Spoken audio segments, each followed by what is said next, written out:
I'm going to step back and talk about some of these theories that are out there, and cognitive decline, mental acuity. These are phrases that are in the news a bit. And I just want to ask you, would it be a problem in your mind if President Biden was in cognitive decline?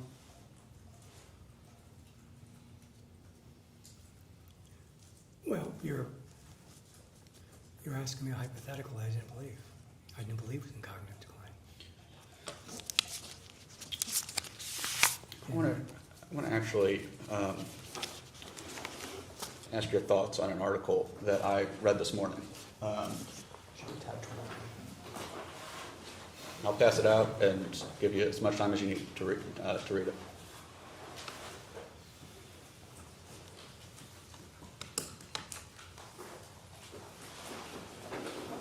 Nick, you want us to pause clock, go off record, or anything like that? Yeah, why don't we pause, just why don't we go off record for a second, just so we can take time to... Sure. And Jake, is this an exhibit? Yes, before we go off the record, I will mark this as Exhibit 3.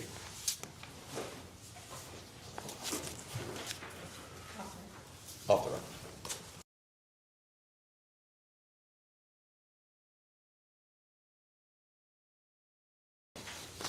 Okay, we'll go back on the record.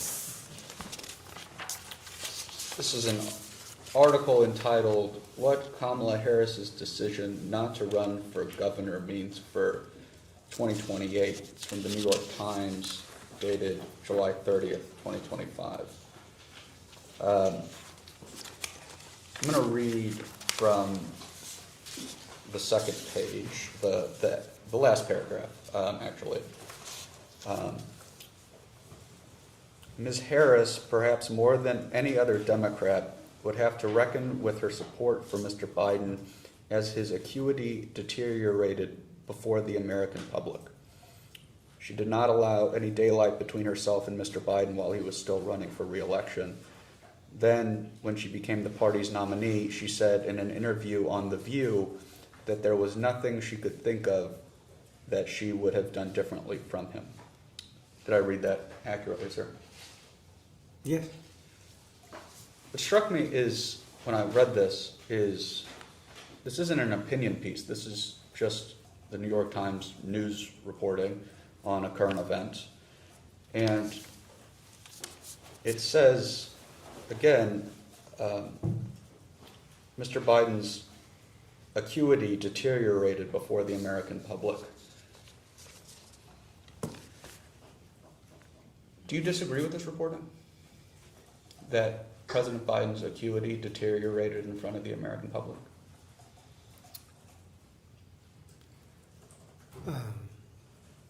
Well, you've obviously just given this to me, right? So I'll give you my reaction.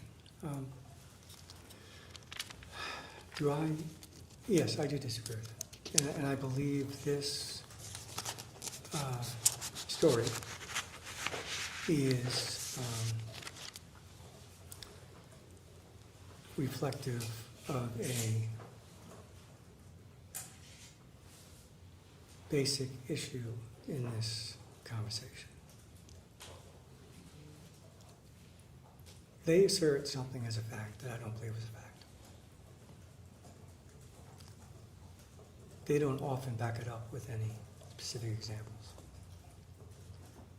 And they don't often back it up with other moments that would clearly put in dispute the assertion.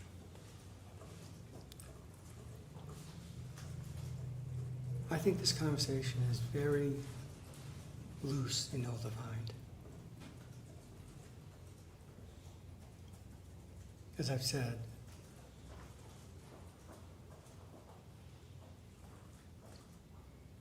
from what I saw, I was confident that Joe Biden could do the job of president. And I believed until the end he was the best person to be president. So But I think there is a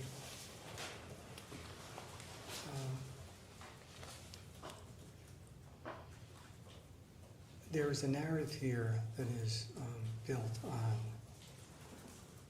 I think, as I say, kind of a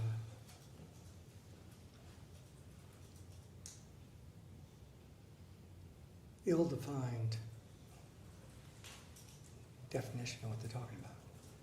And as I say, as I sit here today, I come to you as someone who saw the president on a daily basis. What sort of evidence would support this assertion? Well, I say I don't know because I don't share it. Well, no cognitive exam was conducted of President Biden, so I guess the American people only have their own eyes to rely on, right? Hmm. Do you have any knowledge of President Biden's advisors weighing in on whether Dr. O'Connor should conduct a cognitive exam of the president? What I recall is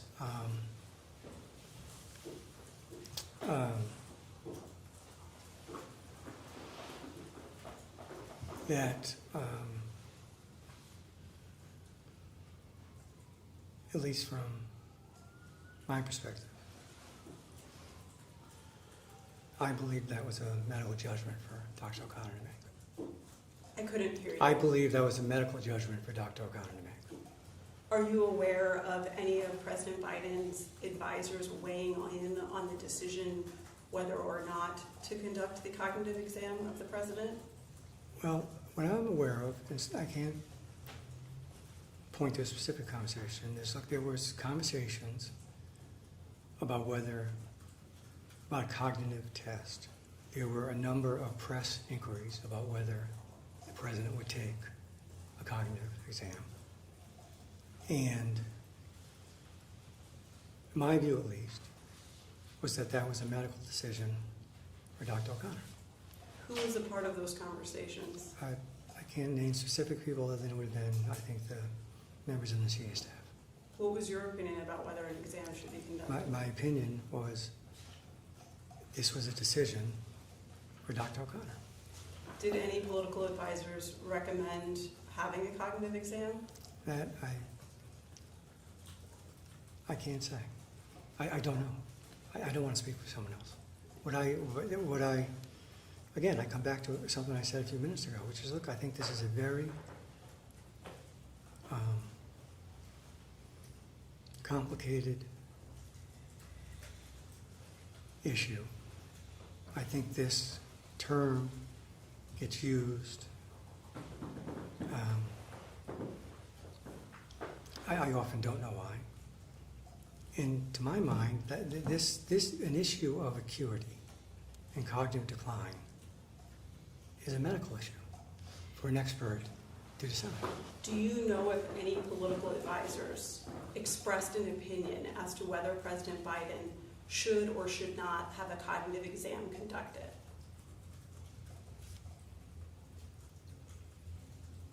I don't recall.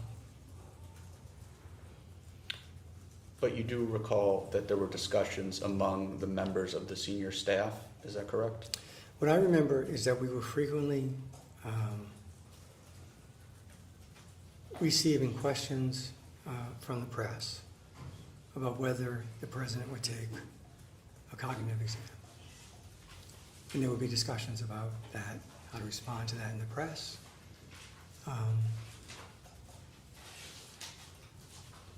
But as I say, what I recall from my perspective, as I said, I treated this as a medical issue for a doctor. And I just want to be clear that when you are referring to members of the senior staff, because actually we're going to talk about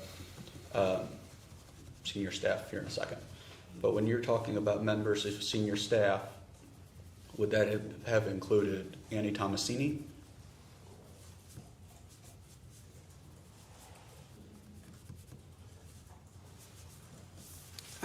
I can't recall specifically. Okay. And do you recall if that would have included Anthony Bernal? No, I can't recall. Would that have included Steve Ricchetti?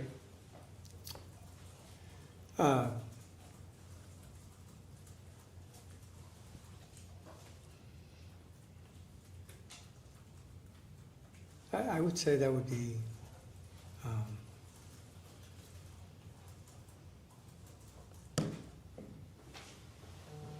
again, I can't recall. Okay. One more. Would that have included Dr. Biden?